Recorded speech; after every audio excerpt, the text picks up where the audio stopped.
Hello, welcome back to the channel. My name is Adrian. You might notice the slightly different location. That's due to some work going on in my house, so I am squirreled away so I can make this video for you. Today we're going to be doing a Should I Read the Red Rising Trilogy. So this is the first three books of the Red Rising saga. These are sort of self-contained from the next two and then the third one that's currently being written. So they're sort of two trilogies, I believe. I've recently just finished reading this initial trilogy as part of the Feb Rising read along with Alan's channel over at the Library of Alexandria, link in the doobly-doo. Now, I have very mixed opinions with this series. I know there are a lot of people who have been reading this and who have read it previously who absolutely adore this series. I know Alex Nieves says this is one of his favourite series of all time. For me, however, there have been a lot of ups and downs in this series, and that's why I want to do a should I read for this series, so you know what are the pros and what might be the cons as we enter into this series for the first time. So for a little bit of context about the series, this is a far future setting of our solar system. We are following in the head of our main protagonist Darrow. It is a first person viewpoint. He lives in our solar system where the culture, the society is based entirely around what class you are in, and the way they define these classes is based on colours. So Darrow is a red. He is the lowest colour possible. He is a miner, and as far as he knows at the beginning of the series, he is mining helium-3 on Mars. He's mining that so that they can terraform Mars and make it inhabitable for human life. There are many other different colours who have different levels of sort of class in this society. So golds are the leaders, the aristocrats. That is very much their job. They are the very highest tier colour. And then as we go down through the other colours, they have many different roles. So we follow Darrow as he proceeds from being a red miner who knows nothing really about the way the world and the solar system works, as he gets caught up in an uprising. And that's as much as I'm really going to give you in terms of context, because I want to keep this as spoiler free as possible. So let's jump into some of the positives and some of the negatives I had with this series.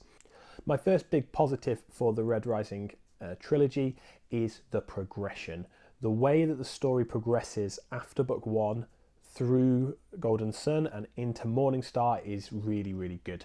There's a really good escalation of stakes. The world really opens up, and I think it's really impressive what Pierce Brown has done, taking us from quite a self-contained initial story and then building this really big wide world out of it in the follow-ups. And I think that's a really impressive thing. If you like a more self-contained start to a series, so you get to know your main characters, and then you want it to spread out and build and raise the stakes, that's exactly what this series does, and I think it does it very, very well. On the flip side of that, many people have talked about how the initial first book in the series, Red Rising, very much feels like the Hunger Games in many aspects. So in some ways that comparison is, I can really understand, and is fairly accurate. In others, there are some differences that I think make that not as good a comparison as we might think. The first book, Red Rising, definitely does have a battle royale aspect that comes in later on, hence the comparisons with Hunger Games, particularly because we are following Darrow, who in the first book is I think he's 16 or 17, so he's a teenager, and because of that we absolutely can see why people might compare this to the Hunger Games. I actually felt like the first book, the actual battle royale style scenes, I thought were dealt with really well. I think that was actually one of the strengths of the book, along with Darrow's character work and his arc, and therefore I really didn't mind that. And if you are starting the series, go in knowing that it spreads out from that concept really, really well, and it definitely becomes more sci-fi in the later books from this more sort of dystopian battle royale setting that we get in the first book. Another big positive is the way that the books improve in quality as we go through. From what I have heard speaking to people and from my own experience, I definitely really enjoyed Morning Star, the third book of the trilogy, the most, by like a good length. I know some people prefer Golden Sun, but I've heard very, very few people say that Red Rising is their favourite. So if you do start the series and you enjoy Red Rising, but it's maybe not an absolute all-time favourite, keep going with the series because Golden Sun is a big step up and Morning Star is a huge leap up in my opinion. And I think the way that Brown continues the series is really, really good. Another great thing about the series is if you are a fan of plot twists, if you want surprises and shocks at every turn, this series is going to be for you. Pierce Brown is one of the twistiest writers I've read in a long time. There are betrayals and backstabbing and twists and turns and things we didn't know that get turned on us, and it is very interesting if that's the kind of story you like. That is going to then lead into one of my initial negatives, however. So let's get over to some of the negatives with this series.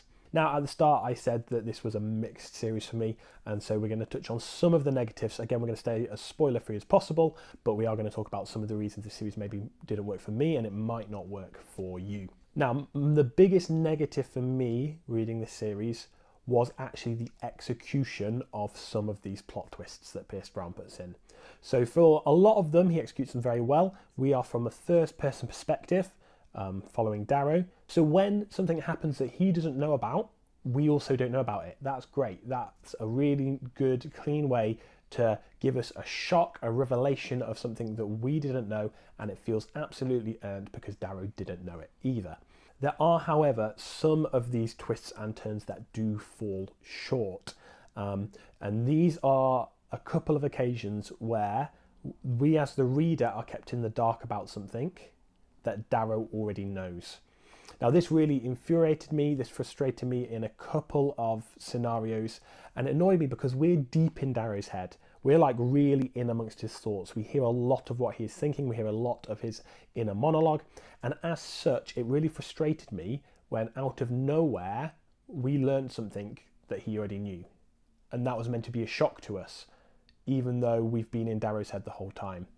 Now, this is like a stylistic choice that Pierce Brown makes, and it's one that just doesn't really jibe with me very well. I find it frustrating and I find it a little bit cheap, but I know for a lot of people it's not going to bother them at all, and that's fine. If you don't think this is going to bother you, then it's not a negative, and that's absolutely great, and I hope it doesn't, to be honest. Another one of my negatives is that although I think book 2 in terms of quality of writing is a big step up from Red Rising, I did find Golden Sun quite meandering, and I don't mean that in terms of nothing happened. Loads was happening. I meant that in terms of I didn't really know where Darrow was aiming, like what his plan was. It felt to me for a lot of that book that things just happened, and then we had another thing that had come up and we needed to go and deal with, and another thing that come up and we needed to deal with, and we didn't really have an aim, a goal, sort of a singular, solid, strong motivation for Darrow throughout that book. Now, I know for lots of people who I spoke to, that's wonderful. They quite liked the twists and the turns and not knowing where it's going. For me, it felt like Darrow didn't have much agency, let's say it that way. Darrow felt very much like he was getting tossed and turned in the winds, and he didn't really have much chance to have any agency and to change what was happening, to change what was happening in his situation. And I found that a little bit frustrating. My final negative is going to be something for, I know a lot of people as a positive, and that's going to be the ending of Morning Star. Obviously, we're not going to get into any spoilers here, but a lot of people I spoke to really enjoyed the end of Morning Star. In lots of ways, I thought it was a good wrap-up. It concluded the trilogy well, and I quite enjoyed it. But there is one particular plot device that Pierce Brown decided to use that I found a little bit frustrating personally. It's something that I didn't enjoy. It felt a little bit cheap. And actually, with the way Pierce Brown had written scenes in the previous books, I had an inkling that it was coming, and it just made me feel a little bit jaded when the reveal happened. And as such, it didn't leave the best taste in my mouth. Now, if the other negatives I've talked about haven't sounded like a huge deal to you, I feel like you might enjoy this ending and it could really work for you. For me, I enjoyed where we ended up, but I didn't enjoy how we got there in those that final part of Morning Star. So it was I think Pierce Brown partially stuck the landing. I think for a lot of people, it absolutely nailed it. For me, I enjoyed where we got to, but not necessarily the journey of getting there. So yeah, for me, this was a really enjoyable series overall. It probably comes in around the 4-star mark as a whole series. Some of it was a little bit lower. Morningstar could have been a big 4.5. It was almost 5-star until the way it ended for me. But this is a really enjoyable series. I've heard many good things about how the next set of books in this series continues. I've heard many people say that it just gets better and better, and that some of the issues I have with the choices Pierce Brown makes in this trilogy, actually he avoids later on in the next series. So I'm hoping that if I do dip my toe in with Dark Age or Iron Gold, that actually those are really they are as big a step up in writing as people seem to say that they are. I hope that has been useful for you. I hope that has given you some insight as to some of the positives and some of the negatives of getting into the Red Rising Trilogy. So yeah, I hope that's been useful to you. If you enjoyed this video, click the like button, don't forget to subscribe, and I will hopefully see you again soon.